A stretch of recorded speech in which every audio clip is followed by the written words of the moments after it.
We're 22 years since signing of the UN Framework Convention on Climate Change. And as you know, despite 19 meetings of the Conference of the Parties and the 20th coming up in Lima next month, and the adoption of one protocol, the Kyoto Protocol, in 1997, the substantive reality is that the treaty has accomplished almost nothing in changing the course of greenhouse gas emissions and changing the prospects of human-induced climate change. It's quite a stark reality. There has been a lot of effort, and so far, because of the dynamic growth of the world economy during the period since 1992, the lack of consensus about what to do, obviously the very strong vested interests and different interests involved in the world community and in the private sector about these issues, and the fact that fossil fuels remain at the core of the world economy as they've been for a century now, and really as they have been on a course since James Watt got us started on this course with the steam engine in 1776. We can't yet shake this reality. If there's one overriding underlying trend of good news, it's that the possibilities of finding alternative low-carbon energy systems and strategies and sources has definitely improved since 1992. And so there are lots of examples of ways that this problem can be solved. But the momentum is definitely on the side of increasing greenhouse gas emissions, and a bottleneck of and complete failure so far to find an effective agreement. I'm going to define an effective agreement in a way that my colleague and I think the world's leading climate scientist will find objectionable from the start. He should know, and I listen to him in every possible way, but I'm going to explain why I'm defining success in the way that I am defining success. And I hope that Jim Hansen will be even more successful than what I'm proposing, because I'm going to define success as an agreement which honestly and substantively would respect a global agreement that was reached back in 2009 and then codified under the Framework Convention in 2010 to keep the anthropogenic warming below 2 degrees Celsius compared to the pre-industrial level. And Jim Hansen will tell you tomorrow, and I'll preempt that a little bit in a moment.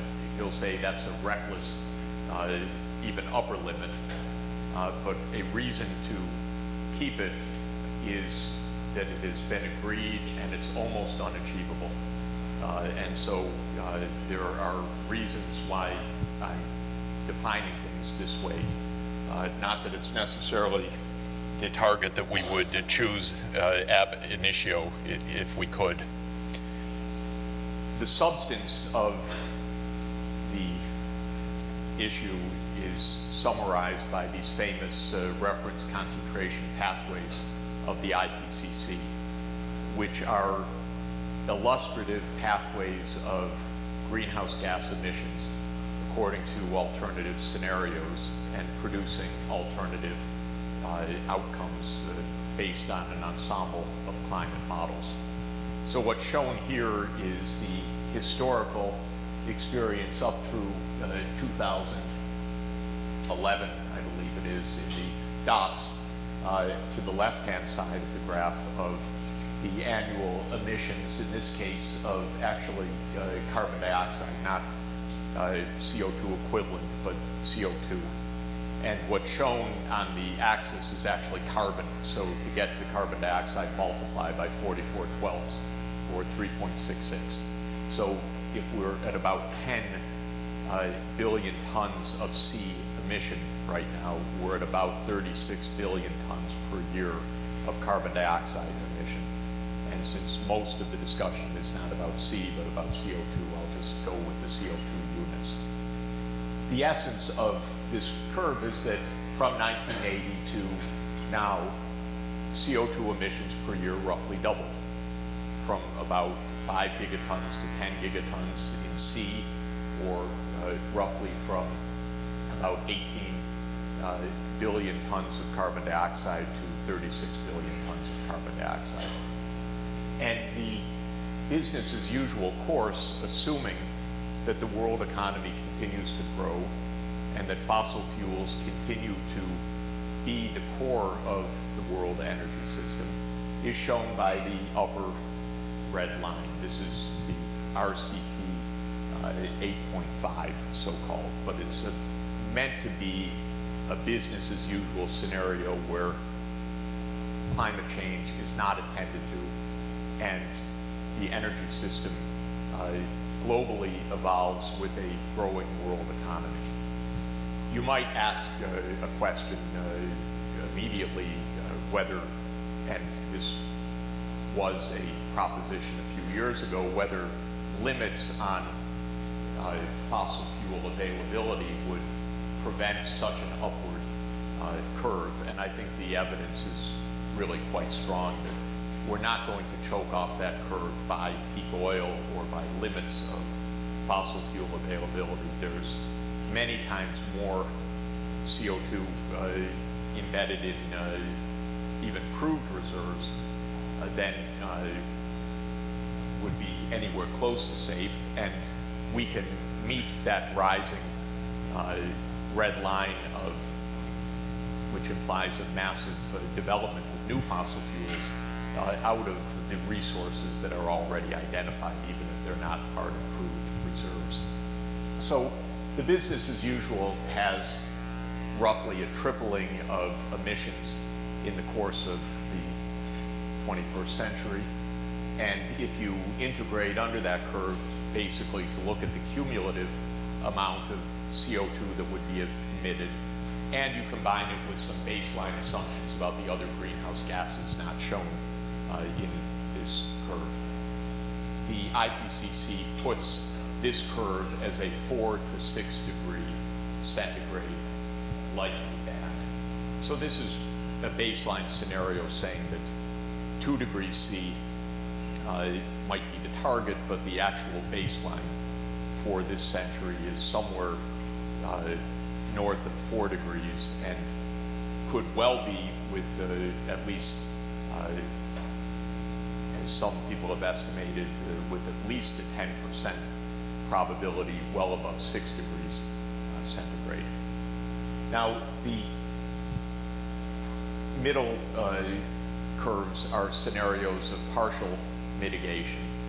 And the low curve is the one that is of most interest for us, because that's the 2 degree C likely curve, the emissions path, or a representative emissions path that's consistent with staying below 2 degrees C on a likely basis. Now, likely is not as likely as one would want. It's defined by the IPCC as having 2/3 chance of remaining below 2 degrees Celsius, so it's not even a guarantee. But you can see that it's a dramatic difference from business as usual. Essentially, there is a wide consensus of the models and of the logic and of the back of the envelope calculations that to stay below 2 degrees Celsius in the course of the 21st century, we need essentially to decarbonize the energy system entirely by the second half of the 21st century. We have to get to a net zero or a net negative carbon economy during the second half of the 21st century. And the midpoint of the century, 2050, in this curve and in many other models like it, for instance, by the International Energy Agency, which also has a 2 degree C scenario, passes through somewhere between 10 and 15 billion tons at mid-century on the way down to net zero by 2070 or so. And some scenarios then go negative through various technologies of capturing CO2 or usually combined with biomass, combined with capture, maybe a little bit fanciful or not, but in any event, obviously saying that it's a very different energy system from the one that we have now. So the question I'd like to discuss is how we could reach an agreement next year that looks like the bottom concentration pathway in essence, and to describe why that is nearly impossible, but possible, not impossible, and why a 1 degree C or 1.5 degree C obviously would be even tougher in these circumstances, even if we would like to be there. So why 2 degrees C?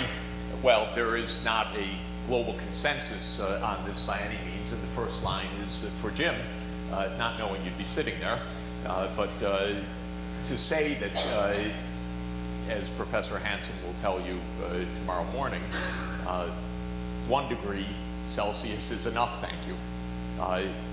The 1 degree C warming just keeps us within the experience of the Holocene, which is our experience of civilization.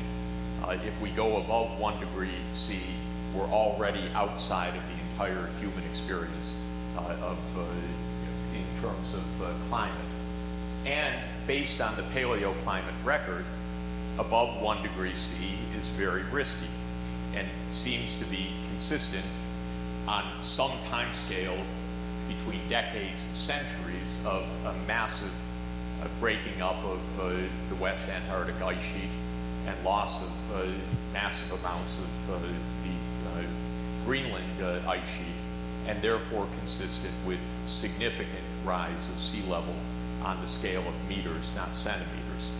And so what Professor Hansen has said is 2 degrees C is recklessly high, because when you take into account the long feedbacks that are evident in the paleoclimate record, the 1 degree C is enough danger, thank you. And that's really the proper definition of dangerous interference in the climate system, which is the standard of the UN Framework Convention on Climate Change that we have agreed to avoid. Now, the Alliance of Small Island States says at least keep it below 1.5 degrees C, because we would like to survive in our native lands before they are completely submerged. And they press the international system to adopt a 1.5 degrees C upper limit. And what they have achieved is an agreement to examine 1.5 degrees C in the light of ongoing scientific evidence. And that's supposed to be under review for COP21 as well. What has been agreed already in the Copenhagen Declaration in 2009, which was a non-binding statement as that conference broke up in chaos at the end without any formal agreements. And then in Cancun the next year at COP16, that the UN FCCC signatories adopted the upper limit of 2 degrees Celsius as the operative standard for the Framework Convention, meaning that they have agreed in principle, though you wouldn't exactly know it from our newspapers, our election results, Senate hearings, or anything else, but the United States and other countries have already agreed that 2 degrees C relative to the pre-industrial baseline should be the upper limit under the Framework Convention. Now we're already somewhere between 0.8 and 0.9, and I'm not exactly clear, Jim, whether it's 0.8 or 0.9. I think it's 0.8 compared to 1880, but compared to 1750, maybe 0.9. Okay, so, good, all right. All things I know from him anyway, so this is a very convenient way to give a talk. So we're at 0.85 right now out of the 2 degrees. We're almost halfway there. And what we do know is that the Earth is absorbing energy consistently with the climate models at a rate consistent with these ensembles, even if there are fluctuations on an annual and decadal scale, sometimes faster, sometimes slower, strongly related to the state of the oceans. But the amount of net energy flux and warming of the planet is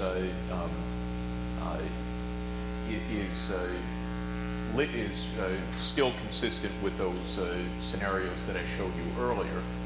And the argument for the 2 degrees C limit that was adopted basically has 2 parts. One is that the short-term effects of 2 degrees C will be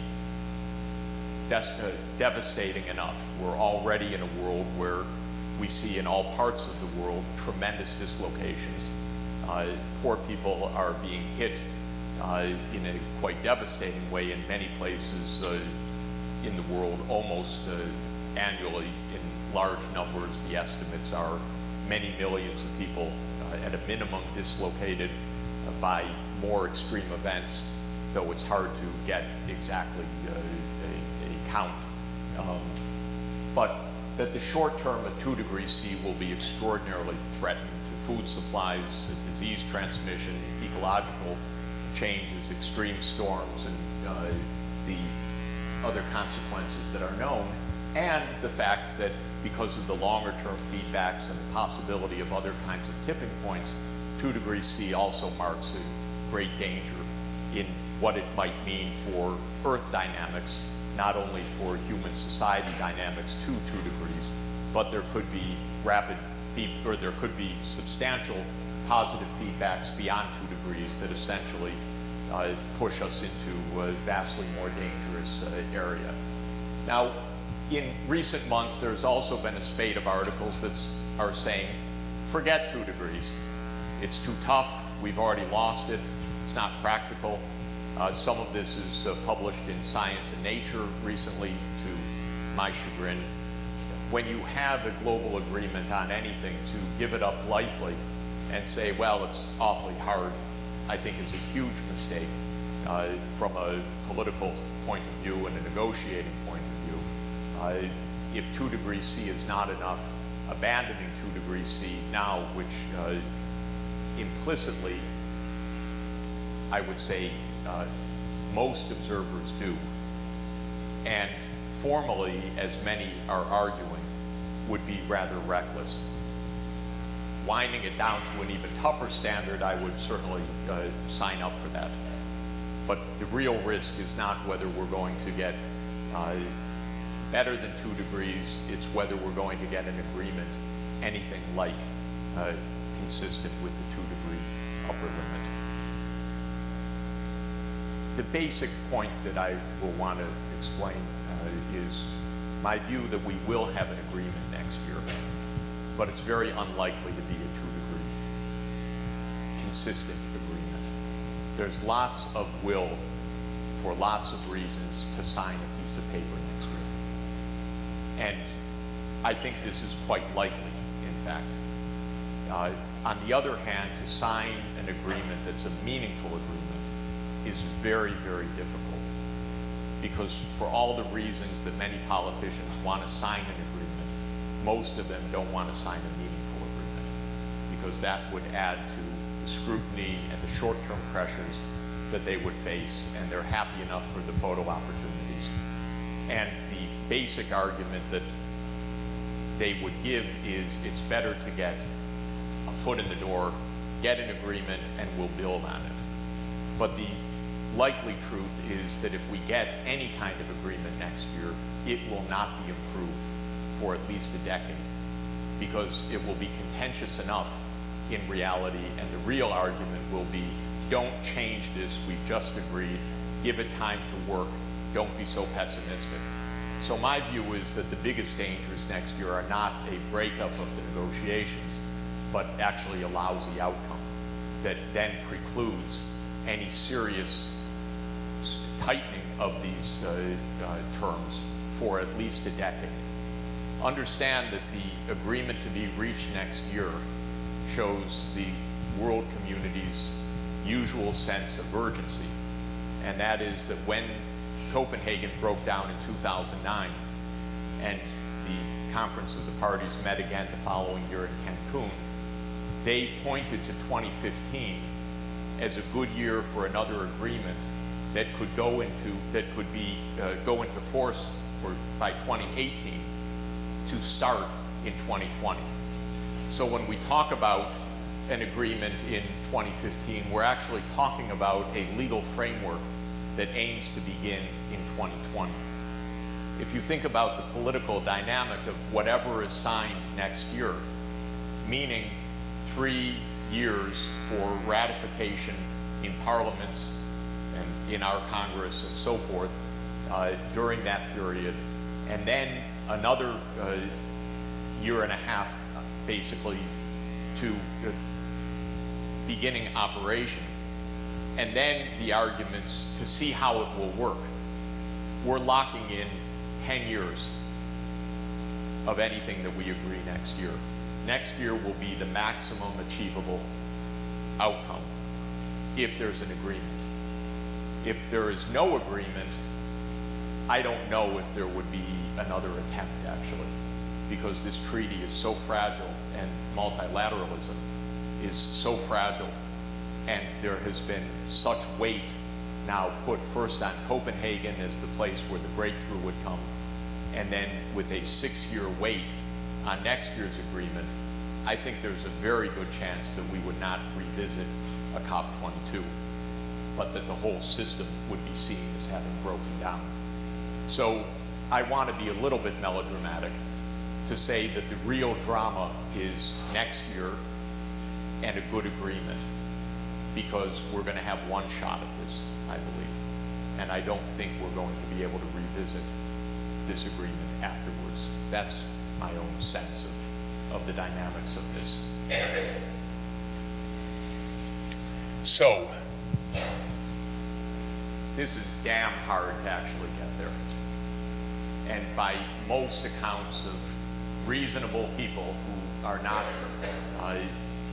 especially committed to this topic, but live in the world of politics and energy systems and oil exploration and all the rest, it's deemed to be impossible, basically. Bending the curve so sharply is within technological reach, but it would be a unique human event. Unique in the sense that we have never changed by design a world scale fundamental part of an economy so fast. The energy system is the most deeply embedded part of the economy. It determines how every sector operates. The infrastructure is designed around it and designed by it. The lifetime of the infrastructure is roughly half century or more, whether it's power plants, highway transport systems, port facilities, and so on. And so what is needed in that curve is to change at world scale in the midst of a growing world population and with the target of a growing world economy. Mitch McConnell said nothing of the sort. He said that they are determined to open up new drilling in Alaska, new offshore drilling, to eliminate proposed regulations on coal-fired power plants and to ease regulatory standards in general. What you saw last Tuesday was a decisive political victory of the oil and gas lobby, which was the most important factor in last week's elections. Every state that has any coal, oil, and gas, and that's most of the U.S. states actually, the industry basically was able to turn out anyone who had ever uttered the phrase climate change might possibly conceivably be perhaps under some conditions real. Anyone that ever said that is out of office today. And so we're in a much worse situation. But the U.S. Would have to move by roughly a factor 10, and by some measures even 12 to 15 time reduction in CO2 emissions if we were to reach this average standard that is required. So what are the main implications? Deep decarbonization to 2050 to stay within the 2 degrees C limit. The land use drivers would also not only have to end, but in a realistic scenario, we would have to move from net emissions of CO2 from land use, basically deforestation, to net carbon capture, and probably on the order of about 100 billion tons C or 350 billion tons carbon dioxide sequestered in the terrestrial biosphere during this century. And of course, it would mean it would require a halt to development of all unconventional oil sources. And one of the main points of recent years has been that the Canadian oil sands, for example, don't have any place at all in a 2-degree scenario because they can only conceivably be used, given the high cost that they have, if we're also using amounts of fossil fuels vastly in excess of the 2 degrees C limit. But if we were to stay within the carbon budget, we would only use lower cost fossil fuels to stay within the budget, and therefore projects like the Keystone Pipeline would make no sense whatsoever within a constrained carbon environment. This will be one of the first things most likely agreed within the coming months. The pipeline, I think, is now almost sure to go ahead based on the new composition of the Congress. This is the kind of agreement that Obama will want to reach because he wanted to reach it already. He was just pressured by his base not to reach it. But I think that it's almost inevitable that he will not veto what Congress will soon pass of getting this pipeline in place. So this is what's required, and I hope you're starting to see why it's pretty hard to stay within the limits. Now, let's talk about the positive scenario. Take a different view, and not the political handicapping, but the substantive question: how could this goal be achieved? And I think the point that one must stress, though not everybody accepts this, if you wanted a global agreement to achieve this, it has to be an agreement that envisages that overall economic development can continue consistent with the 2 degrees C limit. If that's not possible, it's possible that we will stay within the limit, but in a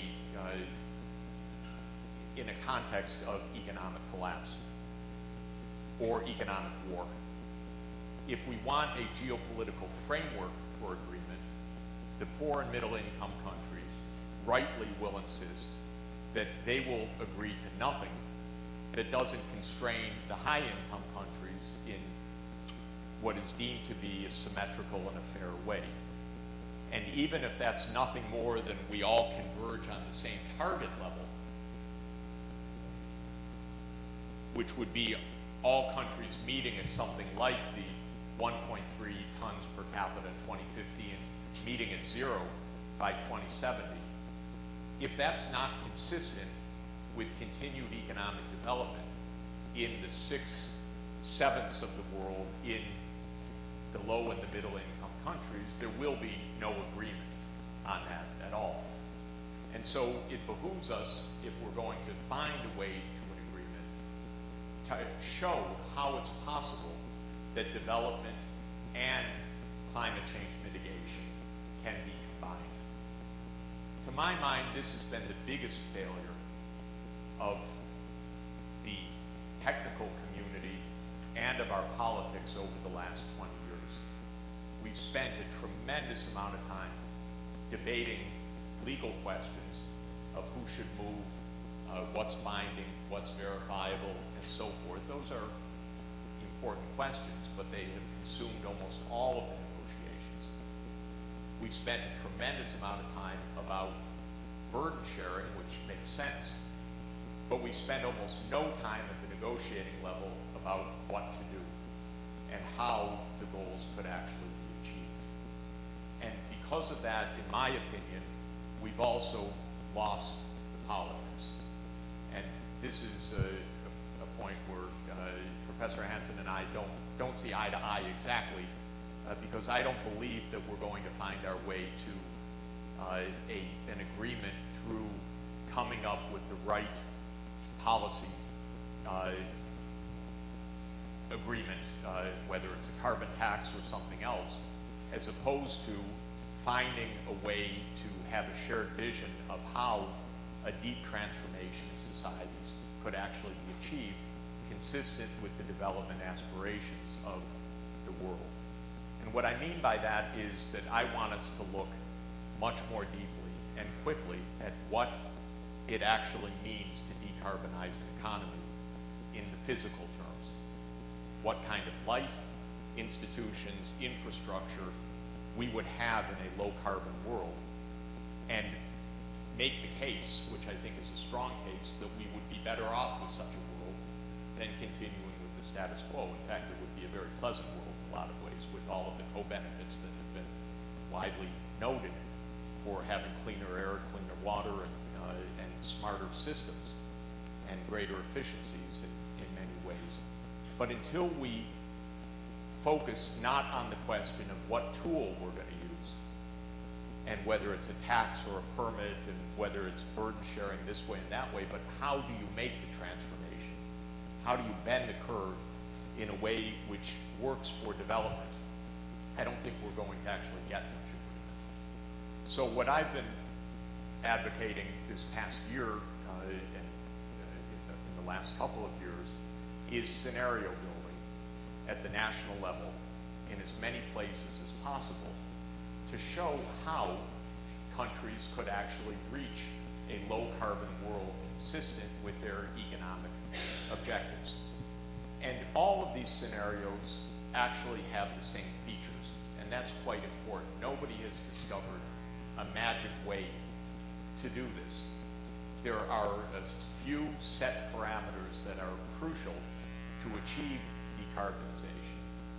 There is a group of, I would say, the strongest environmental position is we don't care what happens to the economy, we have to live within the carbon budget. It's an understandable position. I'm advocating something different, which is to say that it's possible to achieve economic goals together with deep decarbonization by focusing specifically on the underlying systems and technological changes. Now, what do you find when you do such studies across a wide range of economies? The key is the following. All economies in the world have the same energy DNA, actually. Some are poorer and less developed, others are very heavy energy using, but everybody's modern energy systems are almost the same. Everybody drives basically the same vehicles, flies the same planes, and produces power in roughly the same ways, and distributes energy in roughly the same ways, and uses the same appliances. And so the systems are world standard systems. They're not somehow very particular. They differ depending on resource endowments. If countries are in the mountains and they have hydropower, that's one thing. If they are poor, then the overall levels of use are less, and there's still more traditional biomass use and so forth. But the systems of modern energy use are shared worldwide. And so when you look at how to convert a modern energy system to a low carbon system, it turns out, even if you ask 20 country teams to make the analysis, they all come to the same conclusions. And the conclusions are that there are three components to it. One is various kinds of capital energy substitution to lower energy intensity. And an example of that is better insulation of buildings, or tighter airlock of buildings, which allows for a dramatic reduction of overall energy use. That's a fundamental part of decarbonization, is energy efficiency. Second is low or zero carbon electricity. This is part of every strategy. Moving from fossil fuel-based electricity to low or zero carbon electricity, and there are only a handful of ways to do that. Nuclear power, hydropower, solar, wind, geothermal, maybe a little bit of biomass, but I'm very skeptical of the biomass in general because the impositions on food supplies and ecosystems tend to be significant and dangerous. So I'll leave biomass to a separate category in general. And then finally, moving end users that directly combust fossil fuels to low carbon electricity. And that basically means that the mobility transport fleet should be electrified almost entirely, or the equivalent. Hydrogen is the same thing. It's electricity, hydrolyzed water, for example, or some other way to create a hydrogen fuel cell base, but I'm using those interchangeably. But these are the three pillars of deep decarbonization that you find in almost any scenario that you produce. And one, you get metrics of what's needed in order to achieve this. Right now, when you burn a coal for producing electricity, you produce about a kilogram of CO2 per kilowatt hour. If you use natural gas, you emit about 500 grams of CO2 per delivered kilowatt hour of electricity. What we need to be at is somewhere between 50 and 70 grams per kilowatt hour by mid-century. And that's important to understand. Natural gas has no major role in a deep decarbonization economy. The idea that it's a fundamental stepping stone, that it's a great transition fuel, this is nonsense in general. We have to get out of coal, oil, and gas. Gas is a little bit better than coal, maybe, depending on what really happens to the fugitive gas when the fracking is done. But there's no sense, except in a politician's reveries, that that gas is some part of the solution. It's better than coal and recklessly worse than what we really need. We need essentially zero carbon electricity sources for most of our electricity. This raises another question. Many environmentalists say we don't want nuclear, we don't want carbon capture and sequestration. Have fun. And we don't want dams. And many environmentalists say we don't even want wind power. Then you have these ugly transmission lines above, or we don't like those windmills off the coast of Nantucket. So the other thing you have to do with deep decarbonization is you have to show that you can honor the budget, the carbon budget. And you have to honor a carbon budget with enough electricity that you're not the only one getting electricity, but everybody's getting electricity. And that's a good, also, intellectual discipline, because it's really annoying to check off low carbon energy sources off the chart. We don't do nuclear, we don't do carbon capture, we won't run this is Germany right now.